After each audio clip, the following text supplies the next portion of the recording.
Now on with the reverse unit. Let's wrap that up. It was completely disassembled and serviced.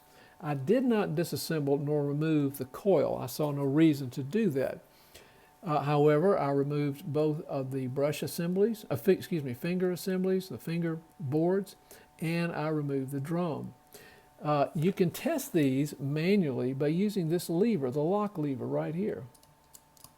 And just press it up and down and watch how smoothly or unsmoothly it rotates. I've also given this a light lubrication for preservation and operation of CRC 226. However, at this time I chose not to put it on the drum surface. Now I might choose later to put a tiny bit on there where the contact is made, but so far so good, it's working fine.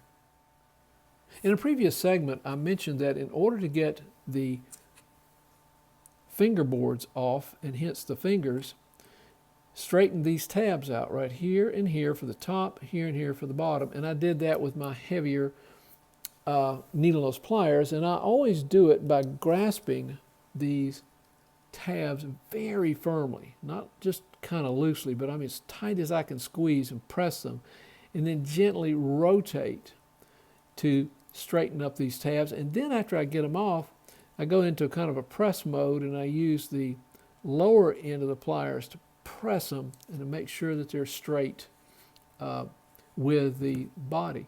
In order to get, or the frame of the reverse unit, in order to get the drum out, as I've already mentioned, I use snap ring pliers that spreads it apart gently so that the drum will fall out.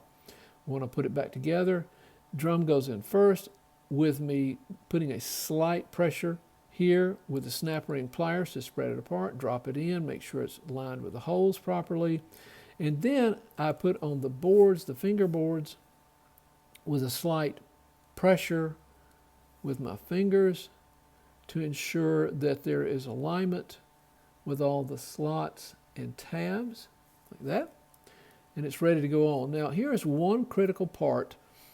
First of all, let's talk about what to do first. And I'm going to do that by showing you a reproduction of a fingerboard. And I've used these very successfully. But I want to show you that out of the factory or out of the manufacturer's hands, that the fingers are straight in alignment with the board. I believe, and I have seen improved performance when I put a slight downward bend on those to make sure they make firm contact. You can see these are slightly bent downward out of the plane or the surface of the fingerboard to make sure they make very firm contact, good contact with the drum.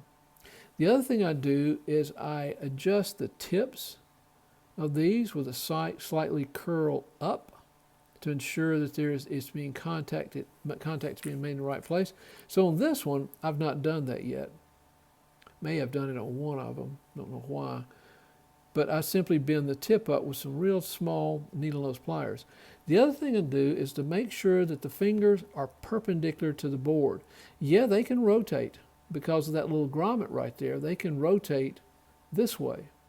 So we've already adjusted them this way, and I also adjust them this way to make sure they're at 90 degrees to the board. That's really important because they may not contact at the right place on the drum unless they are. So that's what I prepped them with. So let's put this one back on.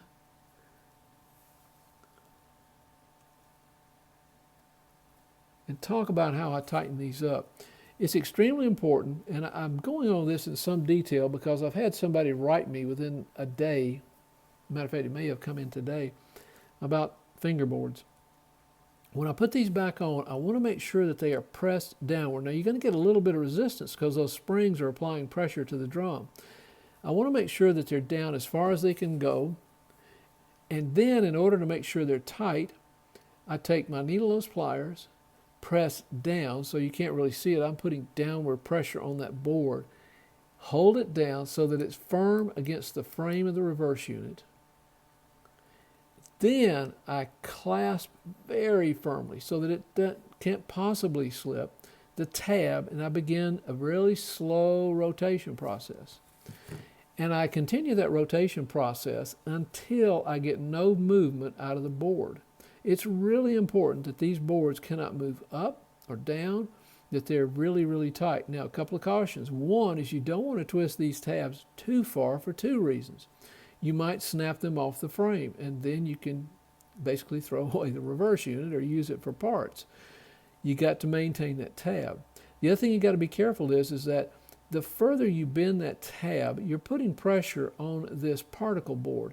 And I have demonstrated in my experience that I have bent these tabs either too far, or I was using an old particle board in which had some moisture in it, and it caused the end of the board to pop off, and therefore the slot was no longer available. It was an open slot. That isn't going to work because it's got to be really, really tight. I've also found in some of my locomotives they were not giving good performance. I found one time in one of my reverse units, I just forgot to tighten down the board, and it was simply sitting there just floating around. As soon as I got it down and tightened, train worked fine. I've also found that some of them I did bend the tabs, but I didn't bend them far enough, and the board was rattling. It could rock back and forth like this, which means that there was a compromise and a risk that these fingers were making good, solid, consistent contact with the drum. These things are really important, and so is the drum. So that kind of wraps up the reverse unit. It's ready to go. It's been completely serviced. I checked the wiring. If I owned it, I might rewire it, but the wiring is intact. There is nothing exposed. And so far in continuity test, it's very, very satisfactory. So I saw no reason to remove any of these old cloth insulated wires, but simply leave them in place. We know later on that they could still be replaced. Thanks again for watching Dave's American Flyer Trains. Before moving ahead with the disassembly and the rebuild of the motor, nothing's been done to it yet, I want to ensure that under track power, that the reverse unit is still responding to its 4 positions. I reattached the rear truck to ensure electrical flow through that. Now its 4 wheels are clean, the front 4 wheels are not, but they seem to be working okay as far as power, but they still need to be clean. And I simply want to make sure that I've not disturbed any of the wiring to or from the reverse unit. Actually, from will be more identifiable once the motor is working.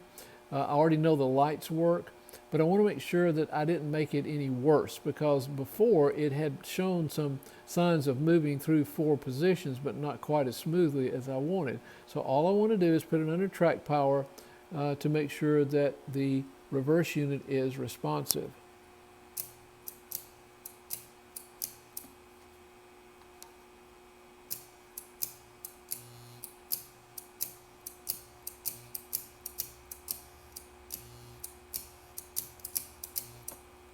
And that seems to be satisfactory. And now I'm ready to move on with the motor rebuild.